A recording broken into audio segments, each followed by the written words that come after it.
The Struggle for Autonomy Muslim Militant Group.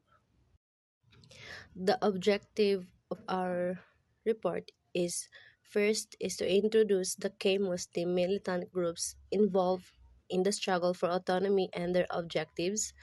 Second is to explore the root causes of the conflict, including historical grievances, economic disparities, and government neglect. Third and is to analyze the impact of the struggle on both the militant groups and the broader region, including violence, humanitarian crisis, and political instability. What is autonomy and its significance in the context of Muslim militant groups? So, autonomy refers to the state of being self governing. In the context of Muslim militant groups, it means that the right to govern themselves without external interference, often in the form of establishing a separate state or autonomous region.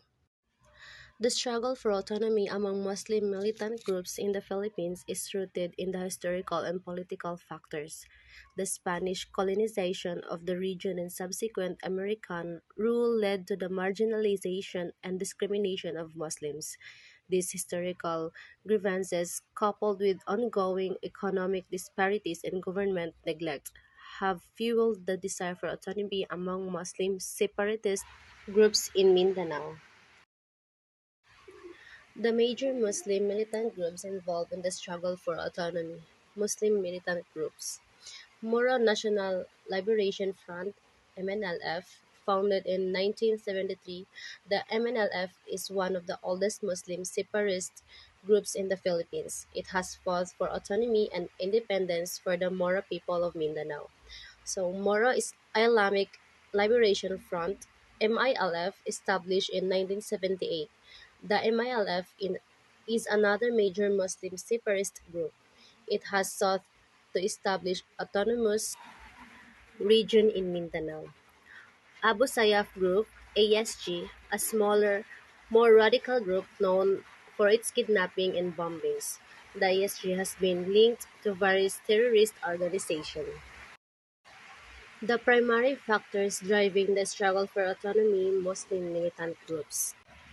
Historical grievances and marginalization. Historical injustice, oppression, and colonization often marginalize certain groups, fueling self-determination and victimhood in regions like Kashmir and Palestine, where conflicts and state actions create a potent narrative.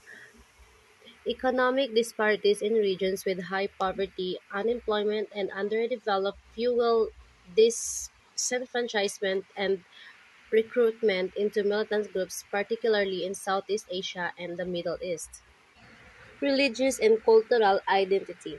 Militant groups often defend their religious and cultural identity against perceived secularization or oppression, particularly in regions where traditional practices are suppressed or secular governance is promoted.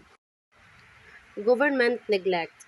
Neglect of marginalized communities by governments can exacerbate tensions, leading to disillusionment and legitimacy for militant groups seeking autonomy or independence in regions like the Philippines and Nigeria. The consequences of the struggle for autonomy Muslim militant groups are the violence and conflict, the humanitarian crisis, economic instability, political instability, peace efforts, and challenges. So, the conclusion of our report.